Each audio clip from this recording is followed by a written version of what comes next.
kita udah melayani sebagai seorang hamba di hadapan Tuhan itu lebih bermakna. Bukan maksud dia, oke, setiap hari kamu datang gereja, si Adoni rajin datang gereja, tapi hati dia belum melayani. Si Anu ini rajin pergi gereja, tapi kita belum tahu dia betul menyerahkan diri dia sebagai hamba Tuhan. Banyak sekarang kita lihat, walaupun setiap hari kita nampak orang datang gereja, tapi bagaimana cara dia digunakan Tuhan, sikap dia yang melayani dengan Tuhan. Oke, firman Tuhan adalah untuk apa? Masih ingat? Hari itu saya datang sini satu kali. Di dalam firman Tuhan adalah untuk menegur. Boleh menegur kan? Boleh. Menegur apa lagi? Mendidik. Kalau kita salah menegur lah. Firman Tuhan yang kalau kita betul-betul memahami firman Tuhan selalu bertentangan 100% dengan kita. Kalau kita jalan sini, firman Tuhan sudah jalan sini. Itu susahnya kita untuk mengikuti Tuhan. Siapa kata dia sudah benar mengikuti Tuhan? Belum lagi.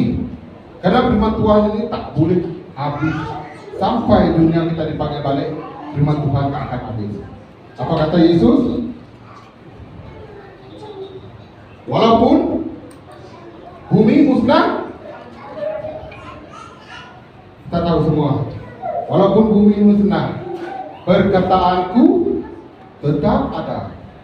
Walaupun musnah tahu, tapi firman Tuhan tetap ada. Kenapa? Karena dia sendiri yang mengatakan akulah jalan kebenaran dan hidup. Oke? Siapa yang datang kepada Bapa melainkan? Kenapa dia berani mengatakan macam itu? Karena dia adalah awal dan akhir.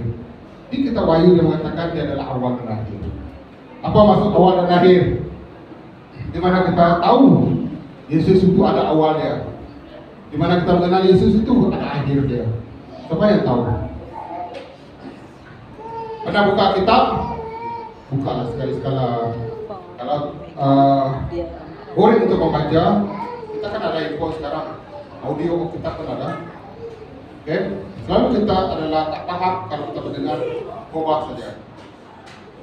Khotbah saja. Sekarang ini bermacam-macam cara untuk kita memahami kitab.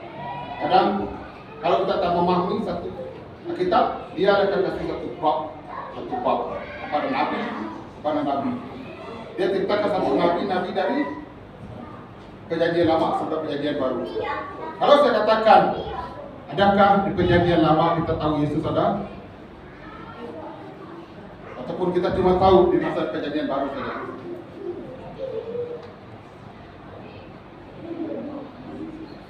Inilah kita ingin tahu siapa Yesus sebenarnya. Kalau kita hanya mengenal Yesus, melayani Yesus di perjanjian baru, di manakah Yesus dulu? Itulah kita harus percaya Allah Tritunggal. Apa Allah Tritunggal tadi? Lupa lagi Allah Tritunggal siapa? Allah Roh Kudus. Halo. Allah Tada? Bapa, Anak, dan Roh Kudus. Hah? Anak itu Roh Kudus. Nah, itulah Tuhan Tritunggal. Oke, ini adalah iman Kristen yang betul-betul korek. Oke, betul-betul korek. Kalau kita dikatakan Allah Bapa, pernah kita melihat Allah Bapa? Siapa pernah melihat? Tak pernah. Yesus pernah melihat? Di mana? Kita cuma melihat gambar kan? Banyak gambar. Kalau kita di Indonesia sini gambar dia macam dulu. Kalau di India Yesus Kristus digambarkan hitam. Kalau di Cina maka ada sepet sedikit. Nah, nama Yesus Kristus. Oke? Dan bagaimana? Apa kata Yesus? Berbahagialah engkau tidak melihat, tapi percaya. Inilah untuk kita yang tak pernah melihat. Sebab kita bukan di zaman Yesus Kristus. Oke? Dan apa yang dari berdoa kamu berani tak? Halo? Bolehkah berdoa? Waktu kalau saya panggil kamu bernyanyi, bolehkah kamu bernyanyi? Apa kesaksian kamu sebagai seorang pelayan? Sekarang duduk dan mendengar. Kenapa kita masih berupaya lagi? boleh bercakap, kita masih boleh berjalan. Apa kata Yesus? Pergilah, kabarkanlah, ceritakanlah ke seluruh bangsa tentang aku. Bawakan mereka agar mereka menjadi muridku. Itu ya tugas kita. Senang dan susah? Susah. Dipanggil kita doa sepakat saja ke gereja susah. Apalagi kalau ikut Yesus susah. Memang susah ikut Yesus. Tapi kita yang membikinkan menyusahkan kita sendiri. Banyak saja alasan. Kalau hari ini ada LGBT gereja, nama Bu Genis, tak boleh lah. Laut Surabis, garam Surabis. Banyak. Sama-sama kita pernah merasakan hal itu. Saya pun merasakan hal itu juga. Oke, jadi kita melayani Tuhan ini adalah bukan kita untuk membuktikan orang yang kita pandang. Kita melayani Tuhan ini bukan saya membuktikan pada Jos, pada Pastor Denis, saya boleh.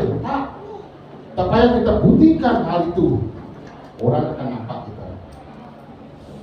Tak payah kita cakap, saya boleh lah, saya boleh nyanyi lah. Tak payah kita show kita ini boleh. Kalau kita melayani dengan setia, hal itu akan terbangkit. Kita akan, orang nampak kita, orang telah tahu. Itu maksudnya melayani. Banyak kita yang melayani kan, kalau orang tak nampak, tak puji itu tak nak. Banyak kan, kalau pastor tak puji, apa pastor ini saya bikin ini pun dia tak puji. Banyak kan, itu maksudnya kita nak melayani baru kita nak melakukan. Kita bukan untuk melayani tahu. Bukan mengatakan Ibu Genis pakai kamu bikin ini, Ibu Genis pakai saya selalu dah. Kawan, kalau Yesus ingin berkata apa-apa, dia tak mengirakan daripada Ibu Genis tahu. Apa kata dia? Bila aku lapar, adakah kamu memberi aku makan? Bila aku tiada baju, adakah kamu memberi aku baju? Dan apa kata murid yang kepada Yesus? Tuhan, bilakah kamu minta baju kepada aku? Itulah sikap kita tahu dan belum memahami arti Tuhan. Kalau mata kita tak nampak, kita tak percaya. Itu maksud Tuhan. Dia boleh menggunakan siapa-siapa yang boleh dia pakai. Mau daripada anak kita, suami kita, saudara kita, dia boleh pakai. Dia menguji kita. Di situlah orang lapar kita nampak, bukan kita maki, bukan walaupun kita tak kasih duit, jangan maki, jangan marah dia. Banyak kita nampak ke sekitar kan, orang yang ada minta-minta kan, diminta duit itu contoh. Ini kerjaannya. Kalau kita tak bagi, berkatkan menghadiahkan orang. Walaupun dia tak paham, tak apa. Memberkati, kalau Yesus memberkati, yes. Tak semesti kita hulurkan duit kita untuk kasih dia. Kadang-kadang kita hulurkan duit, kata duit untuk dimakan, tapi lain kita pun tak tahu. Jadi yang berkat adalah doa. Sebab itulah pelayanan yang luar biasa kita sebagai pelayan Tuhan. Masih lama lagi kita. Yang terakhir, kalau kita buka kepada 2 Timotius ayat 2. 2 Timotius 2 ayat 24 hingga 26. Ada satu orang boleh baca? Untuk penutup kita malam ini.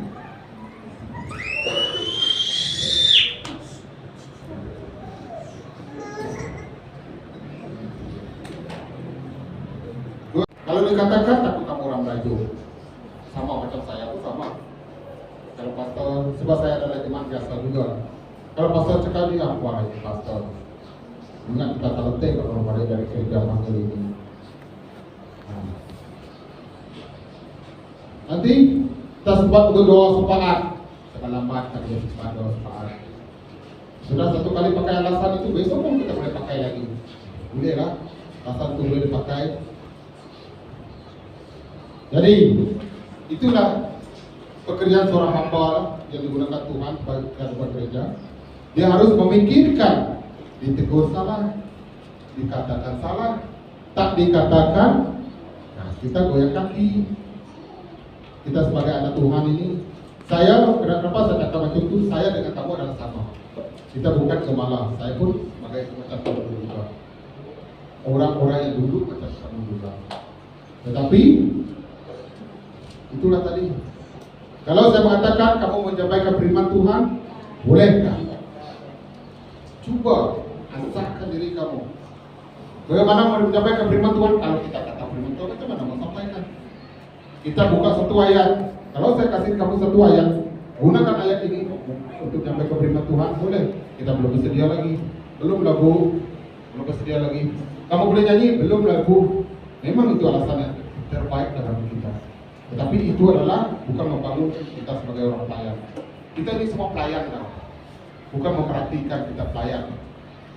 Okay? Bukan kita melayan angkat jos, bukan melayan begini, tapi kita untuk melihat kepada Tuhan. Seperti saya katakan tadi, tak payah kita buktikan kita melayani Tuhan kepada orang, tak payah.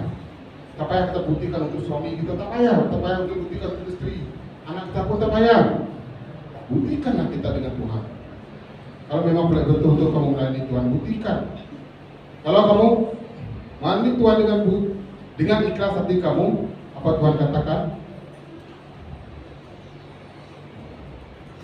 Yang belakang akan disediakan untuk kamu.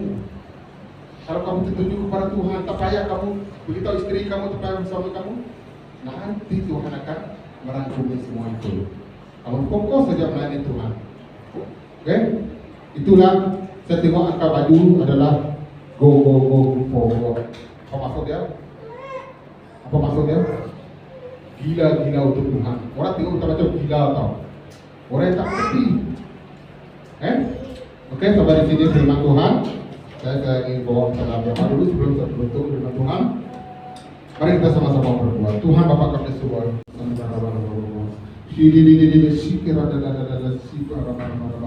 Tuhan Bapa kami serba terima kasih Tuhan dengan firman yang kau sampaikan pada malam ini.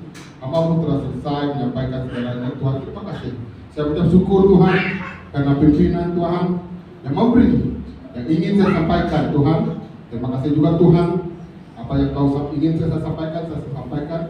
Biar Tuhan memberi pengertian pada setiap orang yang mendengar, kami yang menerima, biar tak terjatuh seperti benih yang tersisa di batu-batu, di rumput-rumput, di tebing-tebing duri Tuhan. Biarlah benih-benih firman Tuhan ini akan jatuh ke tempat hati kami yang subur ini Tuhan. Kami lagi membiak, membakar yang lebat, berbuah yang lebat, dan kami adalah menjadi satu, menjalankan kerajaan Tuhan, memberitakan kebenaran Tuhan. Berikanlah setiap mulut yang ada di sini, tangan yang ada di sini, mata yang ada di sini Tuhan sebagai saksi Engkau Yesus. Dengan membentukkan mulut mereka, berikan hati mereka Tuhan untuk mencabar diri mereka sendiri, untuk berani bercakap di suatu masa nanti Tuhan. Kesaksian adalah satu kebanggaan tempat ini Tuhan, adalah kesaksian hidup mengikut Yesus Kristus. Tuhan berkatkanlah gereja ini Tuhan agar menjadi lebih lagi Tuhan dalam lingkungan Engkau Tuhan memberkati mereka akan pertama jemaat yang datang Tuhan. Bukan sekadar memenuhi gereja, bukan sekadar kepenuhan Tuhan, tetapi kami ingin kualiti dari Tuhan yang benar-benar ingin dari Tuhan. Tuhan yang sudah ada pada malam ini Tuhan, biar tidak terjatuh sini saja firman Engkau, biarkanlah Tuhan berkata sampai di rumah kami balik nanti Tuhan, agar itu menjadi satu pegangan hidup kami. Berikanlah setiap hati kami yang tak mampu lagi memahami firman Engkau Tuhan, ajarkanlah kami Tuhan. Beri pengertian kami, bimbingkanlah kami dengan Roh Kudus Engkau. Roh Kudus yang Engkau sediakan dalam hati kami. Kalau sudah layu Tuhan, mulai malam ini Tuhan, Engkau kuatkan lagi Tuhan, membukakan lagi Tuhan, agar Roh Kudus itu memimpin kami, membangunkan hati Tuhan untuk kebenaran Tuhan. Berikan hati kami Tuhan, agar kami dijauhi dengan kedengkian, dengan kemarahan, dengan kesombongan, dengan keangkuhan Tuhan. Biar Tuhan bekerja di setiap hati-hati kami pada malam ini Tuhan, agar memberi setiap hati kami Tuhan ingin menjadi hidup seperti Kristus.